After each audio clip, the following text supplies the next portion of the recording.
I went to 7 different treatment centers, and on my flight home from the first 6, the trip home from every single one of those places, I stopped to have a glass of wine at the airport or had the Uber driver stop at a gas station for a 4-pack of Sutter Home, because it was the feelings and they were going to stay with me no matter how long you kept me locked up at a treatment center.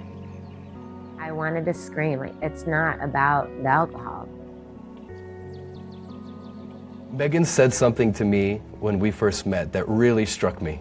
And she said that within her struggles with addiction, with alcohol, she never felt like an alcoholic. She said that to her, it was much, much deeper than that. Meghan, why is it that the terms addiction and alcoholism didn't connect with you?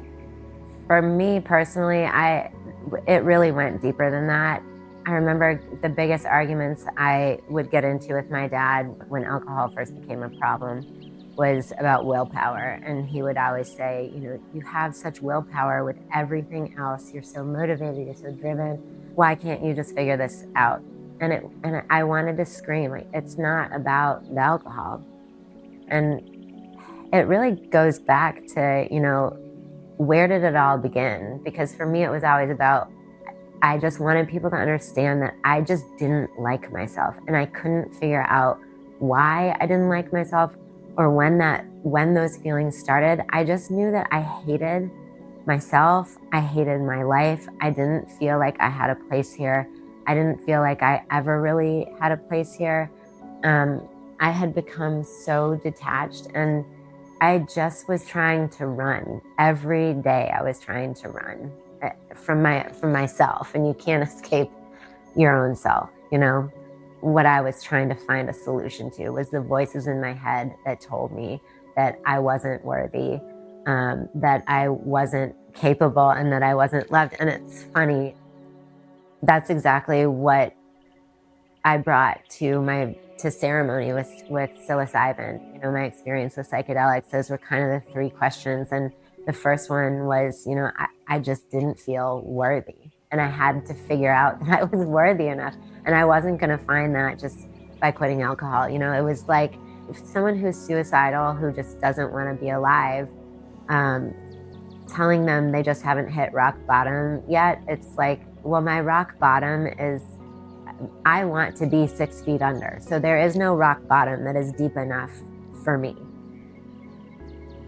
Can you tell me about the lead up to your first psychedelic experience? What was your life like at that point, and how did psychedelics come into your life? So my first experience with psychedelics was after a lot of research and a lot of trial and error with other modalities. Already I'd been to 7 different inpatient treatment centers, 14 different detoxes. I've tried EMDR, hypnosis, antipsychotics, antidepressants. And then my husband, I was pushing him away and trying to divorce him. So he was trying, and I had built the walls around me very, very strategically and very thick. The way I had worked things, I was riding on 2 felony charges, facing 7 years in prison, and I had dug myself really, really deep. One of the women that I was introduced to, she used psilocybin in her work. So I started digging, and I couldn't find anywhere where I could easily access psilocybin, but there were places that were starting to do ketamine therapy.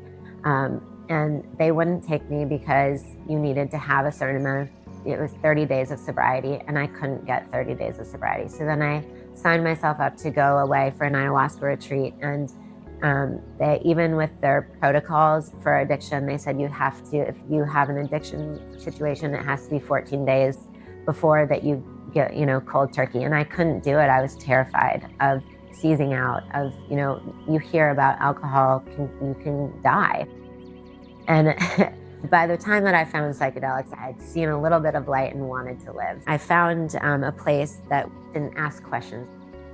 The first experience that I had with them, when I said I really didn't care what the outcome was, it was a terrible experience. I swore I would never do it again. I remember being in it and thinking, oh my God, I'm stuck in this hell forever. But I felt as though every inner demon of mine came out and just wanted to battle it out with me. It was like all the like crap versions of me that existed within me wanted to just fight me to the death. And then a couple of days later, I was like, man, I've got to do that again. Like, there's more in there, you know, there's something deeper that happened. And I survived. And then that question of worthiness, where it was like, am I worthy? It was like, something's telling me I'm worthy and I'm capable. I couldn't get to the loved yet. And that was enough to make me, you know, want to go back and see what else was there. So like the experience was hell. You're in this Yes. like underworld fighting with your own demons, and you cannot you can't hide from them anymore. No. And you're like, wow, I don't want to do that ever again. But then afterwards you felt relief, and you felt some sort of like trajectory capable, in the right direction. Yeah. I was like, okay, capable. I am capable of facing all of that and coming out. And it was after that, when I went back for the second ceremony, it was about 6 weeks later, and I had a completely different experience. And that was where the question of love came in, where it was the most beautiful 4 hours of just feeling like I was meant to be here. I was a part of, I felt so much connection to the feminine energy, which is very uncomfortable for me, but at the time was so foreign that I was just like, ew, why are these women embracing me right now? And but it felt really good too. And that's where I was like, maybe there's something lovable about me. Like maybe there is this opportunity to experience that. I feel like a lot of people are probably feeling that, but they don't know how to express it. Yeah. Which is something I really, really respect about your story and your conviction with it. Even though the world commonly thinks that addiction is about the substance. Oh, what are you addicted to? You're like, it's not even about any of that. The drinking to kill myself, the self-destructive drinking that I was doing, it wasn't about the substance. I could have been doing heroin. I could have anything that would have gotten me out of my head. You know, I could separate myself from alcohol when I was pregnant, but it became bulimia. It showed up as something else. In all 3 of my pregnancies, I am not ashamed anymore to say it. It was my reality, and thank God I have 3 healthy children, but I needed some other form of relief, and it came out as bulimia. It took me out of my head for 4 hours, thinking about what I was going to eat, how I was going to hide it, where I was going to throw up, you know, what I was going to say when I was discovered, like all the things, the same things you think about when you're drinking and hiding it and lying. And, you know, it's all the same story. It's just numbing, you know, escaping yourself. And when you can finally sit with yourself and be like, dang, I like who I am right now. You don't want to burn it all down.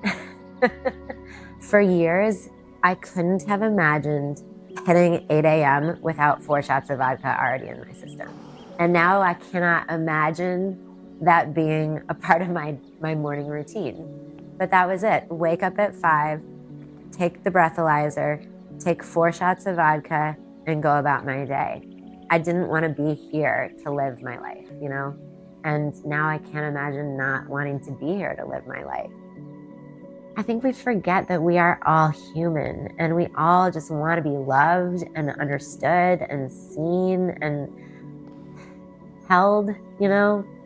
So my hope is that we can all just kind of help each other get there, however that looks, whether that's AA or psilocybin or ayahuasca or cartwheeling around the world or whatever it is, you know?